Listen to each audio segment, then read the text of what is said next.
menunggu waktunya Bu Aneng dan Bu Sita. Dan saya mengucapkan banyak terima kasih kepada Bu Aneng dan Bu Sita karena sudah meluangkan waktunya sehingga saya melaksanakan wawancara terkait tugas kuliah saya, mata kuliah pengembangan kurikulum dan pembelajaran di SD. Oh ya, oke. Ini dengan tema penerapan implementasi kurikulum merdeka di kelasnya Ibu dan kelas 10 Sita. Sebelumnya saya mengucapkan selamat kepada Bu Aneng atas pencapaiannya dalam mengikuti guru penggerak Bu Aneng. Hampir selesai Bu Aneng. Hampir selesai, alhamdulillah. Semoga ilmunya bermanfaat Bu Amin, Aneng amin, dan selamat berkarya dalam pendidikan sehingga dapat mencetak anak-anak yang hebat, berakhlak karimah, kreatif, berkritis. Gini Bu Aneng dan Bu Sita, untuk mencetak anak-anak yang hebat, berakhlak karimah, kreatif, kritis sesuai dengan standar IKM. Dalam proses penerapan IKM, seperti apa Bu? Di kelasnya Bu Sita dulu atau Bu Aneng dulu? Kalau sakit ini boleh saya ceritakan dulu nih. Saya kan di kelas 6 posisinya. Nah kebetulan kalau di sekolah kami kelas 6 itu baru implementasi IKM-nya baru mulai tahun pelajaran baru ini. Berarti mulainya kan baru Juli 2024. Dan kami pun guru kelas 6 bersama dengan guru kelas 3 juga mendapatkan sosialisasinya baru di bulan Juli 2024. Jadi katakan di sini kami juga masih dalam posisi belajar, walaupun kami guru juga tetap dalam posisi belajar sama seperti anak. Nah, tapi di sini yang saya garis bawahi tentang IKM ya, kalau menurut saya nih ya begitu. IKM kan namanya saja kurikulum merdeka. Di sini tapi bukan sekedar hanya merdeka memberi kebebasan, bukan. Nah, merdekanya di sini sebenarnya lebih juga dipusatkan pada ini satuan pendidikan. Jadi setiap satuan pendidikan kan bisa untuk membuat namanya kalau dulu namanya itu buku kurikulum. Nah, sekarang singkatannya KOSP.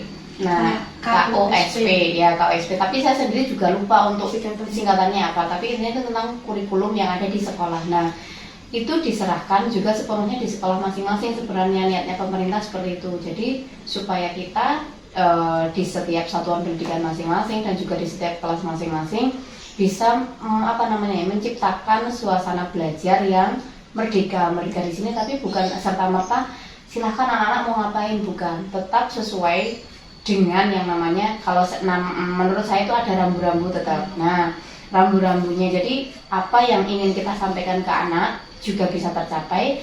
Bagaimana cara anak untuk menerima apa yang kita sampaikan juga mereka juga nyaman. Itu baru namanya merdeka kalau menurut saya gitu. Jadi merdekanya tetap kita sebagai seorang guru tetap memberikan apa yang perlu dilakukan, mana yang perlu untuk tidak dilakukan terlebih dahulu. Itu menurut saya seperti itu. Nah, jadi di sini saya juga sebenarnya mendukung yang namanya IKM karena tadi itu di setiap satuan pendidikan guru diberikan kebebasan. Apalagi kan di sini modelnya sudah ada yang namanya capaian pembelajaran. Nah, capaian pembelajaran kan di sini sekarang sudah bukan lagi per kelas masing-masing, tapi per fase kan, ada fase A, fase B, fase C.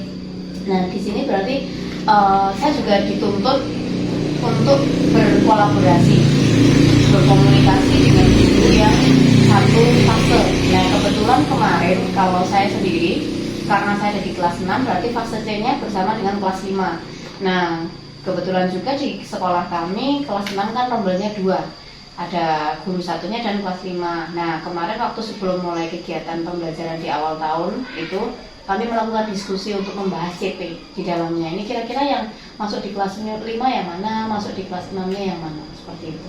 Nah, jadi sebelum memulai untuk kegiatan pelajaran hari-harinya ketika sudah mulai masuk, nah kita sudah ngobrol-ngobrol dulu untuk CP yang masuk ke kelas 5 yang mana, CP yang di kelas 6 yang mana.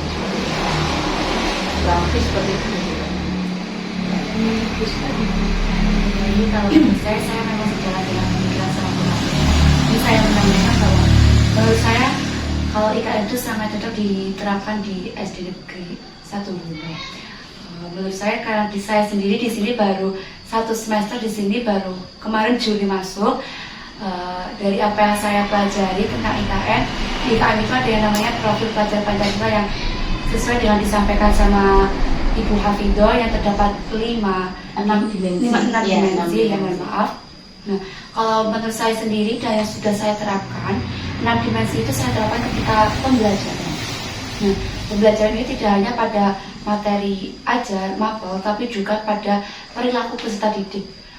IKM ini yang pada profil pelajar Pancasila ini merupakan lanjutan dari kurikulum 13. Ya. Kalau yang di kurikulum Merdeka ini kan dipersingkat ya, ada 6, terus setiap fase juga ada capaiannya sendiri ya Bu. Ya, capaian karakternya juga berbeda-beda antara fase A, fase B, fase C di SD.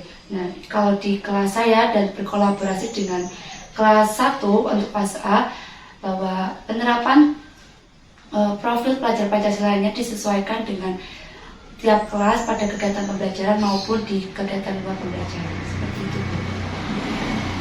Gini Bu, saya tadi masih sedikit mengambang ya kaitannya IKM, implementasinya di dalam kelas. Jadi kan dari Bu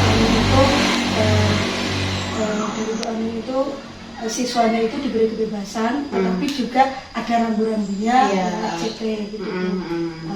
Nah di sini tuh kalau yang garis besarnya saja Bu, IKM, antara perbedaan IKM dan kurikulum 2013 itu, kalau yang IKM itu kan kebebasan, tapi ada CP-nya. Nah perbedaan dengan kurikulum 2013 itu seperti apa Bu bedanya? Ya, kalau yang pasti berbeda, kalau dulu kan K13 modelnya tema, kalau sekarang kan per mapel masing-masing. Nah kalau dulu jelas K13 di kelas 6, misalnya dalam 1 semester ada tema 1, tema 2, tema 3, tema 4, tema 5. Di dalam setiap tema kan sudah mencakup semua mapel, ada PPKN, ada Bahasa Indonesia, ada IPA, IPS, dan juga Bahasa Indonesia. Kalau sekarang kan dipilah-pilah sendiri. Nah yang membedakan juga, kalau dulu IPA, IPS pisah, tapi kalau sekarang dijadikan satu menjadi IPAS. Dan kalau dulu kan setiap tema turunannya subtema, setiap subtema turunannya pembelajaran 1 sampai 6. Nah di setiap pembelajaran ada tujuan pembelajarannya masing-masing. Kalau sekarang tujuan pembelajarannya kan di setiap bab. Nah modelnya bab, jadi setiap bab ada tujuan pembelajarannya sama, ada tujuan pembelajaran. Hanya menurut saya itu bahasanya saja yang berbeda. Kalau untuk ke anak gimana Bu? Kalau ke anak itu nyamannya, bukan nyamannya, kalau ke anak itu dia itu kira-kiranya lebih mengenai yang 2013 atau yang IKM? Ya, mengenai semuanya sama saja. Menurut saya sama saja, tinggal bagaimana guru akan memberikan aksi di dalam kelas sehingga nanti akan memberikan efek ke anak-anak.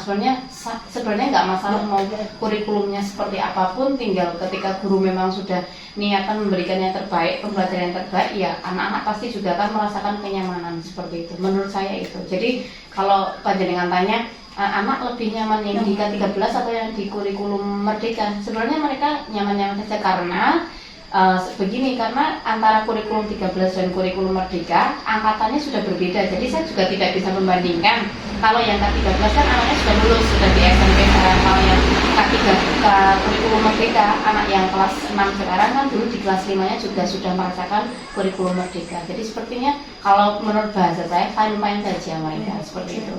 Kalau siswanya fine-fine saja. Fine-fine saja. Kalau dari segi gurunya, saya itu penyampaiannya seperti apa? Kalau mudah yang mana? Oke. Sebenarnya bukan kemudah yang mana, tapi lebih ke tantangan lagi, belajar. Karena dulu kan sudah terbiasa dari tahun ke tahun, subtema 1, subtema 2, subtema 3, subtema 4, subtema 5, dan seterusnya sampai 9 kan sama. Setidaknya sedikit banyak di sini sudah ada beberapa yang itulah, jadi nggak perlu terlalu ngulang-ngulang begitu. Tapi sebenarnya itu juga nggak baik, karena sebenarnya harus belajar terus. Cuman kalau di sini kan di kurikulum Merdeka jelas posisi letak materinya yang diletakkan di awal semester 1, mana yang nanti di semester 2 yang mana kan berbeda. Berarti di sini tantangannya ada, tantangan harus belajar lagi, nilai lagi. ini materinya apakah dulu pernah ada di K13, berarti maksudnya saya sudah familiar belum?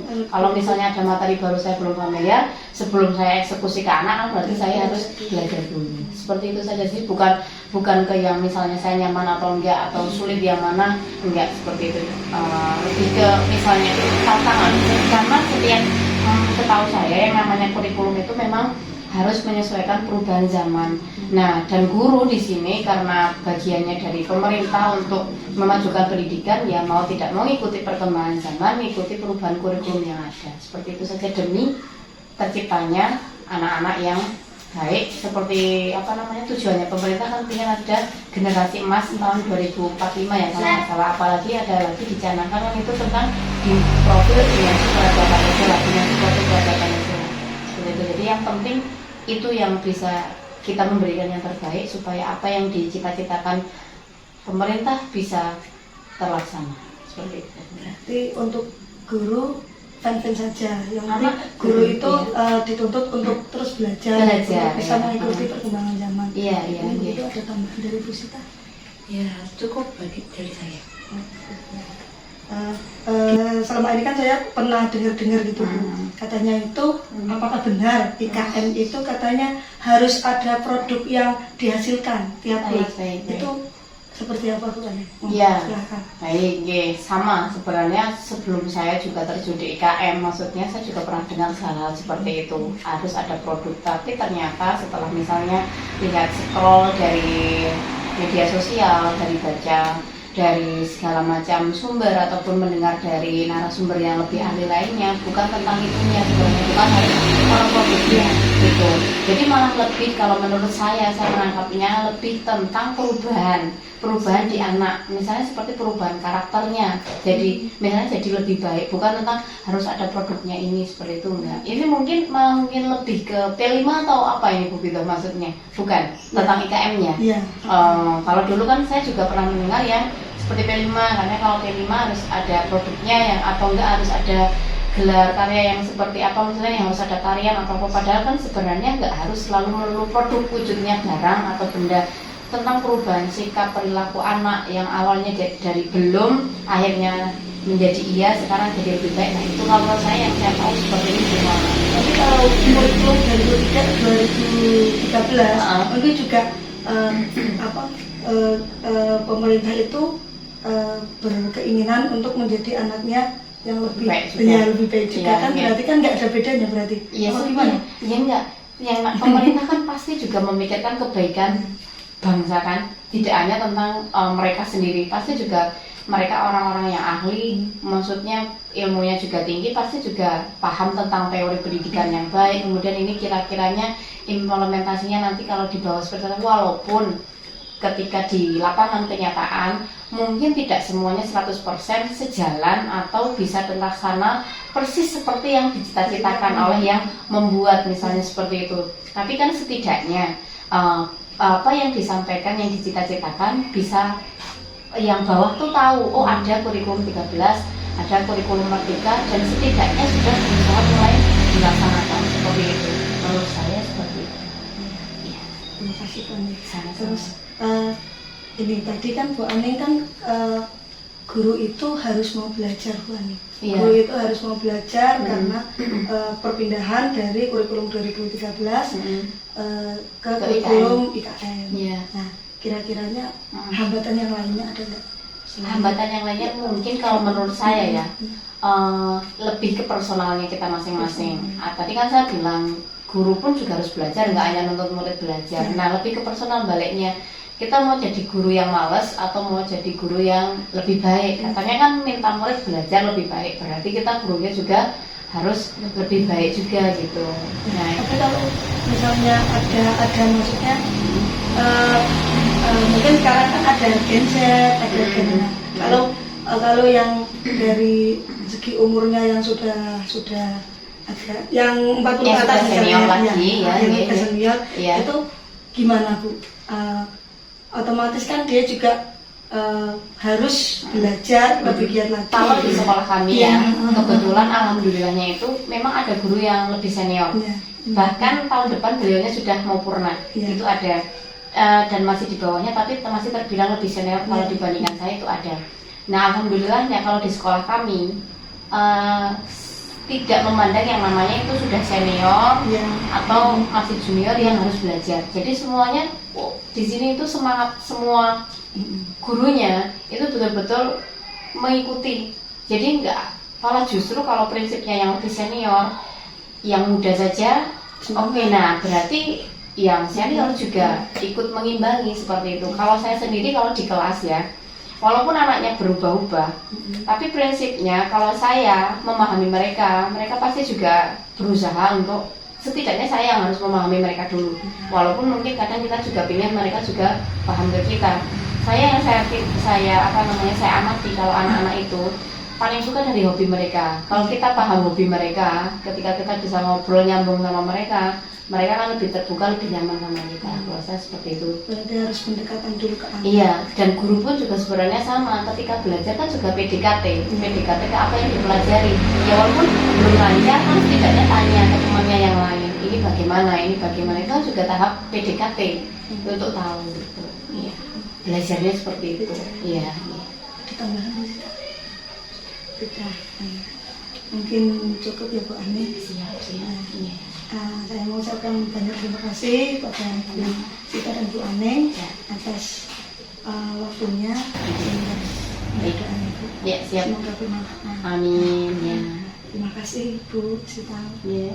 Amin. Siap. Ya.